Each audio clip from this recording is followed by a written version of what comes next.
Fight.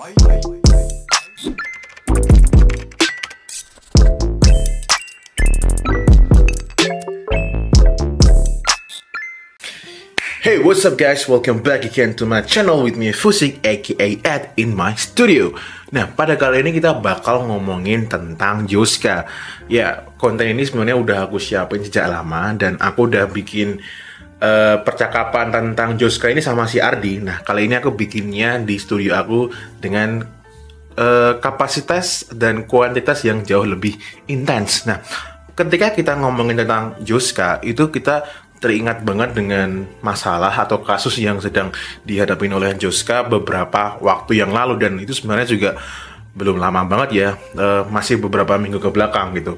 Nah, si Joska ini bisa dengan sangat elegannya itu menggiring audiens mereka untuk tertarik untuk mengelolakan uang mereka, si audiens ini yang uangnya itu ratusan juta rupiah ke Joska gitu. Dan kalian tahu bahwa endingnya beberapa klien mereka itu mengeluhkan bahwa merasa dirugikan. Nah, aku di sini nggak bakal bahas tentang prosesnya merugikannya kayak gimana, tapi di sini karena kita bahas digital marketing, kita akan bahas gimana sih prosesnya kok Joska itu bisa seefektif itu bisa menggiring audiens mereka menyerahkan uang sampai ratusan juta. Nah, kalau kalian yang produknya itu legit, nah kenapa nggak sekalian aja prakteknya dengan cara-cara ini. Dan ini caranya fair ya, asalkan kalian menggunakannya dengan niatan yang baik, oke? Bagian pertama ini aku kasih judul yang namanya percaya bukan karena teriak gua paling terpercaya. Bukan. Jadi gini, banyak dari kita ketika ingin meyakinkan customer melalui iklan atau melalui landing page kita selalu teriak-teriak gitu ya, kasarannya teriak-teriak bahwa barang kita paling bagus, terus kita paling terpercaya, kita nggak bakal nipu, dan kita udah punya customer yang banyak lah. Ya kayak gitulah, kalian paham maksudnya gitu. Tapi ternyata proses seseorang itu menjadi percaya atas penawaran kita itu bukan dari situ gitu. Itu at least yang aku pahami dan yang aku kaitkan ke marketingnya Joska ini. Nah, Joska ini sudah berhasil mengeksekusi apa yang sering aku obrolkan di YouTube dan di Instagram, yaitu adalah konsistensi dan kongruensi. Opposite itu kongruensi dan konsistensi gitu. Jadi gini, kongruensi dan konsistensi itu gampangnya itu adalah suatu keteraturan dan kesinambungan gitu. Maksudnya opo lagi gitu kan. Nah, jadi gini, si Joska ini kenapa aku bilang berhasil banget menggunakan cara ini gitu kan, metode ini gitu kan. Jadi kalau kalian ingat ya, kalau kalian yang pernah lihat Instagram Joska tuh di branding, didesain secakep itu, sebersih itu. Terus mereka ini nggak asal-asalan bikin kontennya, benar-benar dibikin konsepnya. Dan yang paling utama di sini adalah mereka itu punya keajekan itu. Jadi kalau di situ Joska, aku lupa warnanya apa ya, nggak salah biru sama hitam gitu kalau nggak salah. Nah, ya Joska cuma pakai itu aja, dan feed Instagramnya itu coraknya tuh kayak gitu-gitu terus gitu. Jadi si audiens yang nonton, yang lihat, yang mengkonsumsi konten itu merasa ada konsistensi di situ gitu. Makanya dari situ bisa terbangun kepercayaan gitu. Nah, ini kalau implementasinya di digital marketing itu seperti apa di konten iklan kita gitu kan. Nah, sorry aku sambil baca skrip di belakang ya. Jadi gini, katakanlah ada iklan A gitu kan, dengan fanspage A, lalu websitenya itu juga website A gitu kan, dan produknya juga A, dan di situ penyampaian message-nya, pesannya itu semuanya A semua, jadi saling nyambung gitu. Nah, ketika kamu melakukan proses iklan di digital marketing dengan cara seperti itu, maka secara alam bawah sadar si audiens itu udah auto percaya gitu. Nah, bayangin kalau gini, fanspage-nya atau Instagramnya itu namanya aja nggak jelas, namanya kayak toko kelontong 99 gitu kan, terus konten iklannya ngasal nyomot gitu kan, nggak jelas gitu, bahkan gambarnya pecah-pecah kayak gitu. Terus habis itu ketika masuk website, nama websitenya pun udah berbeda lagi gitu kan. Terus isi websitenya tuh font-fontnya tuh gede-gede, warna-warni, fotonya juga ngasal, terus isinya cuma nggak diskon-diskon yang gede-gedein gitu. Nah, bisa ditebak ya kan, customer calon customer yang masuk ke situ tuh seperti merasa kejebak gitu ya, karena aku merasakan bahwa landing page dengan model seperti itu tuh lebih kayak mau ngejebak orang daripada mau meyakinkan seseorang gitu. Nah kalau udah kayak gitu ya wassalam. Kalaupun calon customer mau beli produk, mereka lebih prefer yang namanya COD. Karena apa? Ada rasa ketidakpercayaan terhadap penawaran kita dan siapa yang nawarin itu. Terlepas memang ada variabel COD, yang COD itu bisa juga karena si customer itu males transfer. Ya maksudnya padahal juga zaman sekarang itu kan lebih cepat pakai transfer ya. Kalau aku lebih memandang ini kayak customer itu masih sulit untuk percaya dengan kamu, dan itu karena itu tadi tidak adanya kongruensi dan konsistensi di proses marketing kamu gitu. Jadi PR kita semua ya, dan ini juga menurut aku yang aku jalani gitu. Jadi pastikanlah kalian itu menggunakan marketing yang elegan seperti Joska ini gitu. Jadi konten iklannya tuh beneran dipikirin mateng-mateng, jangan asal jepret gitu kan, jangan asal video gitu. Terus namanya Instagram sama fanspage-nya tuh bener-bener dibikin. Kalau kalian belum punya brand gitu ya, itu at least terdengar seperti brand lah gitu. Iya aku tahu bikin brand itu nggak mudah gitu. Apalagi kalau kalian udah mikirin bikin brand itu seperti kayak daftarin sampai ke Haki gitu kan. Ya kalau dari aku yang aku lihat dari para youtuber luar yang mereka pakai Shopify gitu kan, walaupun mereka itu belum didaftarin gitu, mereka itu udah bikin branding gitu. Jadi mereka itu udah ngeh bahwa pentingnya suatu branding, yang maksud aku di sini lebih ke yang identitas gitu ya. Jadi mereka sudah meyakini, itu bukan sekedar menganggap lagi, meyakini bahwa identitas itu sangat-sangat penting. Oleh karena itu ya kalau website mereka itu beneran kayak nama gitu, kayak soalnya Lookskin, Belfaskin gitu mungkin, atau ya yang kayak gitulah. Sangat jarang aku temuin para dropshipper internasional itu ngasal namai website mereka ataupun Instagram atau fanpage mereka gitu ya. Jadi jangan nyasal. Yang kedua adalah content is king. Nah, mungkin dari beberapa kalian ada yang udah denger tentang istilah ini, content is king, di YouTube aku ataupun di Instagram aku ya. Jadi intinya content is king itu gini. Karena kita di sosial media ya, jadi caranya kita bisa berinteraksi gitu dengan audiens kita, itu kita menggunakan konten ya. Jadi konten itu bisa berupa bentuk foto ataupun bentuk video gitu. Nah, terus kapan sih waktunya kita menggunakan foto dan video gitu? Jadi ketika suatu produk atau suatu pembahasan itu bisa dijelaskan dengan gambar, ya udah pakai gambar. Tetapi ketika suatu produk atau pembahasan itu hanya bisa dijelaskan dengan video, ya gunakan video. Jadi gitu ya.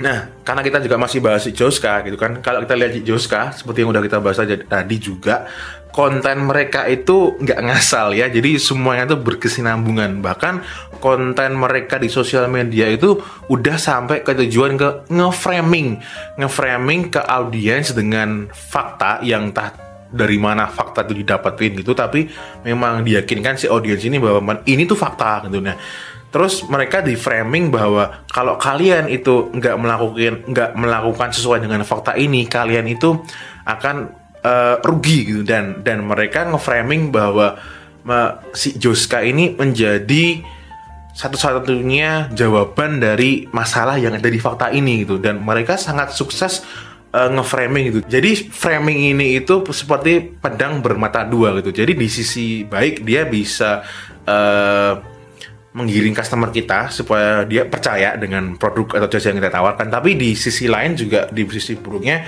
kalau produk kita itu biasa aja ataupun bahkan ngibulin, itu tetap bisa work gitu. Jadi dengan cara nge-framing ini kalian bisa sangat efektif banget untuk menggiring gitu. Tapi harus digunakan dengan bijak ya. Dan tentu juga ketika kalian ini melakukan framing dan bikin konten ini, kalian itu harus riset siapa sih audiens kalian gitu. Jadi ketika kalian nge-framing atau bikin konten ini itu nggak bisa ngasal juga gitu. Jangan cuma sekedar visualnya bagus, modelnya cakep, terus pakai kamera mahal. Nggak cuma sebatas itu. Jadi kalian harus paham dulu siapa sih audiens yang ingin kalian tuju ya. Contohnya kayak si Joska ini, mereka itu menarget kalangan milenial ya, kalangan milenial yang mempunyai keinginan untuk melek secara financial gitu. Nah, karena memang tujuannya target audiensnya seperti itu, jadi yang dilakukan Juska itu ya mendesain feed Instagram mereka serapi-rapinya, karena orang-orang milenial ini yang mempunyai penghasilan yang cukup untuk istilahnya di manajemenkan finansialnya gitu ya, itu mereka menyukai penampilan yang elegan, yang cakep. Itu yang aku dapat ya gitu. Jadi kalau salah ya dimaklumi, karena aku bukan pengikut setia si Juska dari dulu ya. Jadi itu sebatas yang aku lihat aja gitu. Nah, terus ini menjadi pertanyaan gitu kan. Nah, kalau si Juska ini udah bisa mengenali audiens mereka gitu kan, sehingga dia bisa bikin meracik konten mereka sehingga konten mereka itu sesuai dengan audiens mereka gitu. Nah, pertanyaannya sekarang, nah kalian ini ngerti nggak sih produk kalian tuh benefitnya apa? Dan terus siapa sih targeting yang cocok buat yang beli produk kalian? Karena kenyataannya banyak yang konsultasi ke aku yang free gitu kan, yang di DM Instagram ataupun yang di Facebook itu, yang mereka itu masih ngawang-ngawang tuh apa ya, nggak jelas gitu, nggak clear gitu kan, kayak benefit produknya tuh apa gitu, yang dibicarain itu cuman sebatas apa fiturnya doang, sedangkan benefit dan fitur tuh beda. Benefit itu manfaat yang didapatkan secara emosional. Terus ketika ditanya siapa sih target marketnya gitu kan, itu mereka juga ngawang-ngawang juga gitu. Nah, kalau masih ngawang-ngawang kayak gini ya akan sulit nanti ketika kita bikin konten. Kita akan jadi kesulitan kayak nentuin siapa modelnya, moodboardnya kayak gimana, jalur ceritanya kayak gimana. Terus apalagi kalau benefitnya aja nggak jelas, ya ceritanya tuh nggak akan jelas. Maksudnya pesan yang mau disampaikan itu apa gitu. Jadi please guys, pahami produk kalian gitu kan, dan siapa sih target produk kalian, sehingga kalian bisa bikin konten iklan yang tertarget untuk target audiens kalian. Dan aku juga mau menggarisbawahi di sini, dan ini penting banget. Jadi salah satu faktor kenapa si Juska ini work banget marketingnya itu karena Juska tell story ya. Jadi Juska itu bukan sekedar membuka fakta-fakta berupa data-data, angka-angka gitu, tapi Juska itu bercerita ya. Jadi ngedongeng ke kalian, walaupun mungkin kalian yang sering buka Juska dulu kemarin-kemarin itu nggak secara sadar memahami ini gitu, ataupun kalian yang belum ngerti Juska sama sekali, intinya tuh gitu. Jadi Seth Godin bilang bahwa all marketers itu tell story gitu. Kalau di bukunya, di bukunya tuh ini. Jadi di bukunya Seth Godin yang ini, kelihatan nggak? Nah, di bukunya Seth Godin yang ini, nah Seth Godin bilang bahwa all marketers itu tell story, tapi di sini curhat dari lies gitu ya. Maksudnya itu ceritanya itu sebenarnya bisa palsu gitu. Tetapi karena kita nyampein suatu cerita yang itu ceritanya itu believable banget, itu walaupun ceritanya bohong, kita bakal percaya. Nah, itu gawat gitu guys.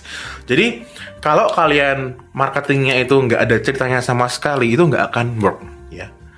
Kalau kalian cuma sekedar jualan aja, maksudnya hard sell banget gitu ya, mohon maaf, orang menjadi susah terhanyut. Karena faktanya orang itu membeli sesuatu, membeli barang, terutama barang-barang bukan kebutuhan pokok ya, aku bukan ngomongin kebutuhan pokok, katakanlah tas gitu ya. Katakanlah kalian ke mall gitu kan, lihat tas yang dipajang di etalase gitu kan. Kamu kan di situ nggak langsung lihat harganya dulu kan. Kamu di situ kamu di situ sudah mulai menceritakan cerita ke dirimu sendiri. Kamu udah bayangin gimana rasanya ketika kamu pakai tas itu. Kamu udah mulai ngebayangin nanti aku bakal dipandang kayak gini, feelnya kayak gini, PD-nya jauh meningkat. Nah, itu tuh ketika kamu bikin konten iklan, kamu harus bisa bikin cerita yang seperti itu ya. Jadi karena itu tadi all marketers tell story, dan itu dilakukan oleh Juska dengan sangat bagus. Ya, itu tadi karena dengan kamu melakukan marketingmu, konten iklanmu itu berupa cerita, emosinya bakal kena, dan ketika emosinya kena itu udah nggak mikir logika. Karena udah nggak logis, maksudnya nggak mikir logika, si customer kamu akan melakukan tindakan based on emotion. Kalau udah kayak gitu, tahulah kamu apa yang akan terjadi, ya kan? Lalu yang bagian ketiga adalah branding is the key gitu. Nah, dari semua yang aku jabarin tadi itu semua itu dapat dilem jadi satu kesatuan yang namanya branding gitu ya. Jadi branding itu kalau kebanyakan orang mengetahui hanya sebatas kayak logo gitu ya, logo kayak logonya apalah gitu, nama logo kayak Nike, Puma dan sebagainya gitu. Nah, tetapi logo di sini tuh nggak cuma sebatas itu gitu kan. Logo, branding maksudnya. Jadi branding itu nggak cuma sebatas kayak gitu. Seperti yang dilakukan sama si Joska lagi ya, karena kita lagi ngomongin Joska lagi-lagi. Jadi si Joska itu nge-branding Joska itu sebagai seorang pengusaha yang sukses sudah menaklukkan dunia bisnis gitu.